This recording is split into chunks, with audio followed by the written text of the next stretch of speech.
of your OCs. You guys have been sending in a ton of OC requests, like way more than usual.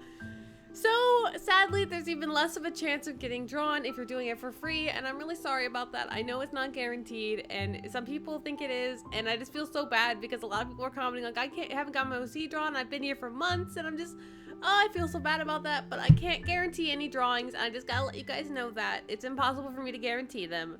Anyway, this first OC is from 𝐃𝐫𝐞𝐧'𝐭 Draws on Instagram.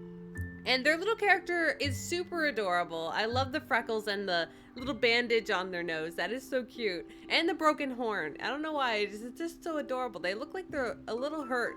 They have like a scar on their eye too. Let me read their bio. They have a little bio here. It says, new OC called Takashi, which means strong. And Katsuo means heroic man.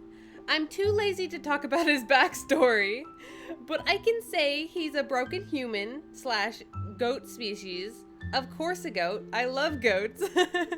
And that he likes pastel colors, is very friendly, but gets hurt a lot, and has a black eye that drips some sort of ooze. Now I'm gonna stop and go eat. Okay, well that's a very casual bio, but it's not very long either. And it doesn't say much about him because they were too lazy to write about his story. I think that's so funny that they just wrote that in their bio, that they were too lazy. That's so cute.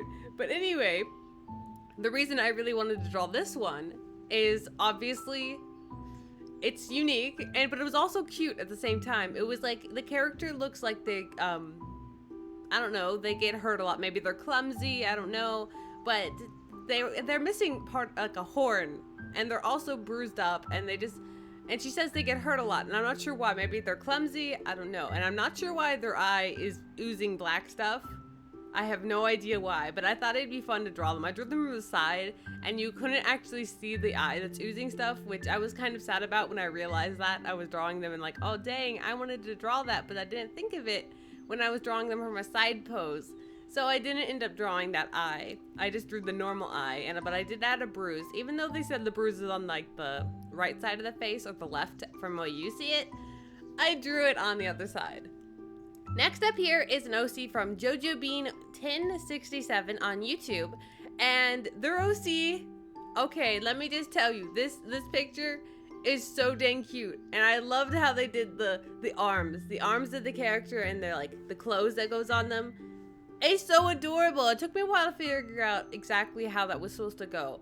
I'm not sure. I think I was confused as on the right there, if that going onto the skin was a tattoo or was part of the clothes. I think it's part of the clothes, like almost like a glove going down to her actual glove on the bottom of her hand, and I think that's what I went for. I'm not sure. It could have been a tattoo, but I could have just mistook it for something else. So you guys will have to let me know what you think. Or if you actually drew this drawing, let me know, because I wasn't entirely sure. But I love this drawing. There were actually two drawings. There was the one by JoJobean. This is her OC, and I'm not sure what her OC's name is. I don't think she said. But there was another drawing that her friend did. They redrew her art, and that's what told me that she had something in her hair. Because you can see here in her hair, she had a very purpley, not sure what it is. It looked like to me that it was some sort of like clip in her hair. And then the other drawing that her friend redrew, there was also a clip in her hair that looked kind of like a butterfly. So since I couldn't see it well in this drawing since it matched her hair so much, I kind of went with the butterfly clip, thinking that's probably what would belong there. I wasn't entirely sure, but I hope that's proper. I had a ton of fun with this OC, and I noticed that the person who drew this OC said that people made fun of them for their art. And I was honestly really angered at that, because who makes fun of someone for their art, especially someone who just starts drawing? And even if they're younger and all that, and even if they're not, people shouldn't ever make fun of someone for their art, because people get better by practicing. And not to mention, this art is super cute, so I don't understand why someone would make fun of them, and that made me so mad. I'm like, who does that? Who would just go around making fun of people's art? That is just so rude. And I really hope that they don't let that get to them. And if you're watching this, JoJobean, ignore the haters. Seriously, keep drawing. It's super cute, and you're great at designing characters, so you really shouldn't listen to them. They're just a bunch of jerks. And yeah, you shouldn't. do more art and try uploading it. And don't be scared. If people make fun of you, too bad. That's their problem.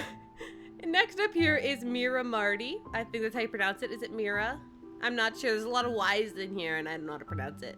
And these are their OCs, Lillian and Grayson. And you see, this is a commission actually. It's a commission and I was having a blast with this one simply because they let me read the story that they're from and like some of it they have of the story. And I was really shocked by how well written it was. See, I'm a huge book fan. I love reading novels. I listen to them mostly on like Audible when I'm drawing, and this isn't a sponsorship. Don't hate me, it isn't. I actually really like Audible, and I listen to the books all the time. And when I read their story, I was really shocked because their characters were really in depth, and it felt so real. Like, I don't know how to explain it. It felt like just like they had such a good realistic setting, but they also had a twist of fantasy that felt realistic, and I love that. I love that about books. So even if they're fantasy, I like where they feel grounded, and they feel like that fantasy could be in real life, and you could imagine it happening, and that's what I felt with that book, and I loved it so much, and that's why I was so hyped about drawing these characters, because I rarely have to draw characters entirely from text, and these characters were drawn entirely from text once again, and I was just so excited to try doing that again because it's hard. It's very hard to try to draw characters from text because it's way less, you know, straight on, and I have to kind of do some guessing with that. But I had a ton of fun, and I'm just super glad I've been able to do it. This character here, Grayson, reminds me of a Ace Attorney character. When I was drawing him, I sent her to the sketch, and the first thing she said was they reminded her of Draco Malfoy from Harry Potter because his hair was all slicked back. And I was just like, yeah, it does. Though once I added color, it stopped looking like Draco as much. Now it looks like an Ace Attorney character, like Phoenix Wright or something. Only Phoenix Wright has black hair, but, you know, close enough. But these characters were so cute. They're like, Grayson has the power, like they all have abilities, and they get abilities from this tree. Or I guess there's trees all around the world that do that, but, you know, the tree in his place, if you touch a petal, you get a weird ability. And he has the ability, if you touch him, he could see your memories. I believe that's a good explanation of it. And that's what this picture is about. Like, she's like kind of hesitant about showing him her memories. And I thought that was super cute. Next up here is SpellGirl115 Art on Instagram. And their OC's name is Plushie. They have a little bio. Let me read this. This is Plushie. Sorry if it's hard to read the story. Needs more work. Needed. Sorry if it's bad. I'm a little confused by that, but yeah, what they're talking about is there's a story. If you like go right on Instagram, there was a story written out like on paper, and I would have read it to you guys, but it was really long, and sadly I cannot read long bios. It was the same with Grayson and Lillian. They didn't have a short enough bio for me to read. So if you guys are entering OCs, I recommend you guys put a really short and to the point bio. That way I have a good chance of just reading it off easily, and it makes me pick them easier too, because if it's just a huge wall of text, it's a lot harder for me to figure out what to read and what not to read. So I really appreciate that. And this OC is honestly adorable. You can probably really tell why I picked this one. Just look at it. Look at that cuteness. I just was in love with it as soon as I saw it. And I know I pick cute OCs a little too often, but hey, I'm working on it. I just pick whatever stands out to me at the time, and I will try and do it more and more where it's not always the same type of OCs. Anyway, we're all done. Make sure you guys join the Discord. There we talk about art and share our art and stuff like that. You can also post your OCs there if you want. The link is in the description. Also, if you want to skip the whole random selected process by posting your link down in the comments, you can just commission me, and that is in the description as well. And also follow me on Instagram, because that's where I post all of my art, and I also will link to everyone on DeviantArt if you want to know where their accounts are, who got drawn and stuff like that. And if you did get drawn, the drawing is 100% yours. You can do whatever you want with it. Thank you guys so much for watching.